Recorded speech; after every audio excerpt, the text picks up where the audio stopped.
Rajiv come here, पकड़ो here. अब तुम दोनों इसे एक साथ अब सॉल्व करना शुरू करो और जो जीतेगा उसे चॉकलेट मिलेगा। I am timing it now.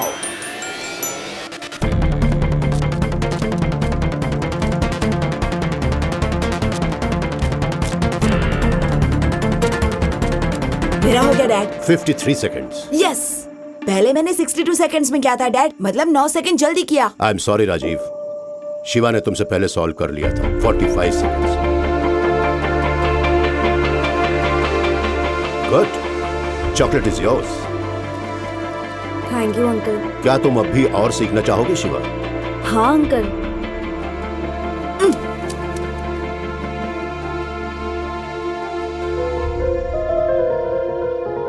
क्या हो गया तुम्हें? ये ठीक नहीं है, मुझे आपकी ट्रेनिंग की कोई जरूरत नहीं। Rajiv, what's your problem? मैंने 1 मिनट के अंदर सॉल्व किया था, लेकिन आपने मेरी तारीफ नहीं की और चॉकलेट उसे दे दिया। उसे जाने के लिए कहिए मैं आपका बेटा हूँ। अब तक आपने सिर्फ मुझे सिखाया है। मैं जो भी करता हूँ तुम्हारे भले के लिए करता हूँ।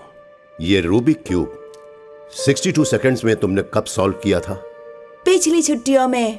और आज तुमने वो 53 सेकंड्स में सॉल्व कर लिया। तुमने सोचा है ये तुमने इतनी जल्दी कैसे सॉल्व किया?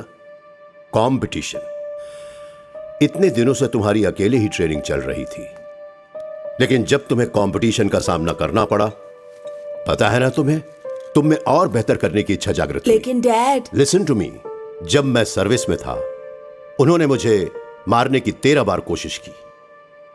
I got a bullet here. वो कामयाब हो गए थे। आज भी मुझे मारने की धमकियां आती रहती हैं, इसलिए मैं हमेशा अलर्ट रहता हूं, क्योंकि जो लोग मुझे मारना चाहते हैं हो सकता है कि वो हमसे ज्यादा होशियार हो, हमसे ज्यादा ताकतवर हो। एक दिन जब तुम पुलिस फोर्स ज्वाइन करोगे और अगर तुम्हारा दुश्मन शिवा जैसा रहा, क्या तुम उसके पास रोते हुए जाओगे या मुकाबला करोगे और जीतोगे? मैं उसका मुकाबला करूंगा। That's my boy. Hey Rajeev, यहाँ आओ, ये लो, तुम भी याद आ लो। Rajeev, give it back, give it back.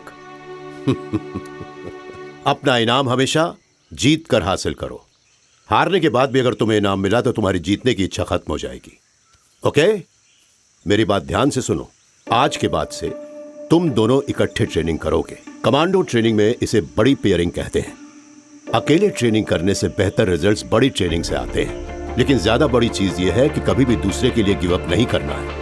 जब तुम कंपीट करोगे तब तुम एक दूसरे के दुश्मन हो और ट्रेनिंग के बाद बेस्ट फ्रेंड्स, बडीज। या shake your hands. That's it. मेरे जैसा अच्छा पुलिस ऑफिसर बनना चाहते हो तो तुम्हें सख्त ट्रेनिंग लेनी होगी। सबसे इंपॉर्टेंट बात है फोटोग्राफिक मेमोरी। जब तुम कोई जगह या वारदात देखो तो वो दिमाग में फोटोग्राफ की तरह रजिस्टर हो जानी चाहिए। चलो, दोनों अपनी आंखें बंद कर लो। तुम्हारी फोटोग्राफिक मेमोरी का टेस्ट करते हैं। जिस रास्ते से आ रहे थे वहां का क्या क्या तुम्हें याद आ रहा है? भुट्टे वाला, भजिया वाला, गाजर वाला। तुम तो स्वेटर की दुकान भूल गए। हाँ, स्वेटर की दुकान भी थी अंकल। एक पुलिस वाले को क्या दिखाई देना चाहिए पता है? मेरे पीछे देखो। एक 40 साल का आदमी फ्रूट स्टॉल पर केला खा रहा है। चाय वाला 5 ग्लास चाय बना रहा है। स्वेटर शॉप के बाहर एक औरत बच्ची को पिंक कलर का शॉल उड़ा रही है। फूलों की दुकान पर कोई येलो रोजेस रख रहा है। व्हील चेयर पर बैठी औरत प्लम्स खरीद रही है और सड़क पर खड़ी स्कूटर नंबर है TN431408 और बाजू में खड़ी गाड़ी का नंबर है TN376843। वाओ, क्या बात है अंकल। और सुनो, देखो, उस औरत ने 5 प्लम्स उठाए। तुमने देखा उसमें से एक प्लम सड़ा हुआ था।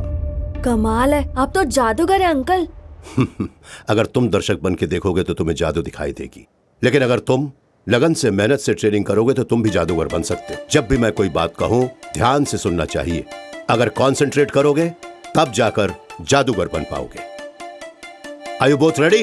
Ready uncle. Ready dad.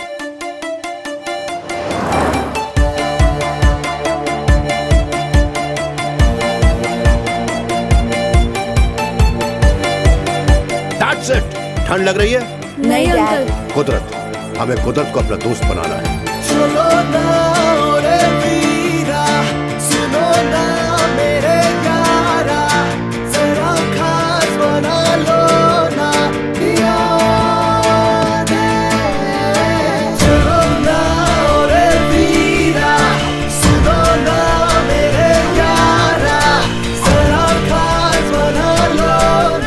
Police मौका वारदात पर पहुंचती है तो वो वहाँ क्या देखती है? पहले तो murder weapon, footprints, fingerprints, palm prints, car के निशान, ब्लड स्टेन्स और आखिर में motive. There you go। Sir, getup कैसा लगा सर? गेटअप तो ठीक है, लेकिन सैल्यूट से मार खा गए। Sorry sir. राजीव और उसका दोस्त स्कूल से किसी भी वक्त बाहर आ सकते हैं। ऐसे दिखाओ कि तुम पुलिस वाले नहीं हो, तुम एक पॉकेट मार हो। सर। पॉकेट मार जैसा बर्ताव करो। हाँ सर। जैसे बस स्टैंड पर कोई पॉकेट मार होता है, बस तुम्हें उसकी एक्टिंग करनी होगी। देखते हैं कि वो दोनों कोई क्राइम करने से पहले तुम्हें रोक सकते हैं। बच्चे ये कैसे कर पाएंगे सर? नो, तुम उन्हें अंडर एस्टिमेट मत करना, मैंने ट्रेनिंग दी है उन्हें। सर, राजीव एक ब्राइट स्टूडेंट है, वो कोई डॉक्टर या आईटी इंजीनियर बन सकता है। इतनी उम्र में कड़ी ट्रेनिंग देने की क्या जरूरत है सर? क्यों? होशियार बच्चों को सिर्फ डॉक्टर इंजीनियर ही बनना चाहिए। क्रिमिनल्स भी दिन ब दिन होशियार होते जा रहे हैं। उन्हें रोकने के लिए हमें डिपार्टमेंट में होशियार लोगों की जरूरत है। Now go, take a position. Sure, sir. गो।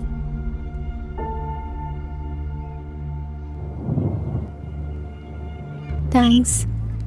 ए राजीव, वहाँ क्या कर रहा है? लगता है बारिश होने वाली है। चल। अभी तुम जाओ, कल मिलेंगे, ठीक है? तूने उस लड़की को क्या दिया? अपने से बड़ी लड़की को पटा रहा है। बेचारी, माँ बाप नहीं है उसके, मैं तो सिर्फ हेल्प कर रहा था। लगा रहा है बड़ी। हाय। अंकल, आप यहाँ कैसे? हर चीज का कोई कारण होता है। आज मैं तुम दोनों की फोटोग्राफिक मेमोरी टेस्ट शुरू करने वाला हूँ। I give you 10 seconds. देखो, आसपास ध्यान से Okay, देखो Dad. और बाद में सवाल पूछूंगा। Okay? I am timing it. गो।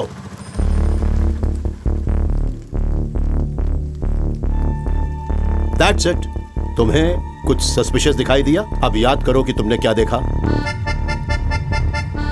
चप्पल वाले के हाथ में बड़ी सी सुई थी। एक आदमी बीड़ी पी रहा था। बूढ़ा आदमी छाता लेकर खड़ा था। और याद आ गया डैड, ब्लैक जैकेट वाला। सभी लोग रोड की तरफ देखकर बस का इंतजार कर रहे थे, लेकिन वो आदमी उसके आगे खड़े लोगों की पॉकेट्स की तरफ देख रहा था। वो जरूर पॉकेट मार होगा डैड। वंडरफुल। आज तुम्हें चॉकलेट मिलेगी। क्या हुआ शिवा? हाँ अंकल, राजीव ने जो बताया वो मैंने भी देखा, लेकिन उस आदमी का जैकेट एक साइड से 2 इंच झुका हुआ था। मतलब उसकी जेब में शायद कोई भारी चीज हो सकती है, जैसे गन। मैंने गेट के पास पुलिस की बाइक खड़ी देखी थी, और उस आदमी का हेयर स्टाइल, उसकी मूछें, पुलिस, वो सिविल ड्रेस में पुलिस वाला। आपकी फ्रेंड है अंकल, वो भी इस गेम में शामिल है क्या? Unbelievable sir. कौन है ये लड़का? वो शिवा है, हमारे पड़ोस में ही रहता है। But is very natural. मैंने मेरे बेटे को जो सालों से सिखाया था, उसने 2 महीनों में सीख लिया। अगर वो पुलिस एकेडमी ज्वाइन करेगा तो मेरे बेटे से भी ऊपर का ओहदा पाएगा। He is very talented. Shiva, इतनी देर क्यों? पापा, प्रकाश अंकल फोटोग्राफिक मेमोरी सिखा रहे थे। Photographic memory? ऊटी में फोटो स्टूडियो खोलेगा क्या? तुम आजकल काफी समय उसके साथ बिताते हो। वो आदमी ठीक नहीं है। प्रकाश अंकल के लिए ऐसा मत बोलिए, वो बड़े पुलिस ऑफिसर थे, हमें ट्रेनिंग दे रहे हैं। खींच के एक दूंगा। पागल जैसी बात करता है। बड़ा पुलिस वाला है। पता है, जिस तरह वो दिव्यांग है, तुम्हें भी कुर्सी पकड़ के बैठना पड़ेगा। उसके घर के पास जाना भी मत। सुनो मेरी बात, आज के बाद उसका नाम भी मत लेना, नहीं तो मैं तुम्हारी पढ़ाई बंद करवा के दुकान पर काम पे लगा दूंगा।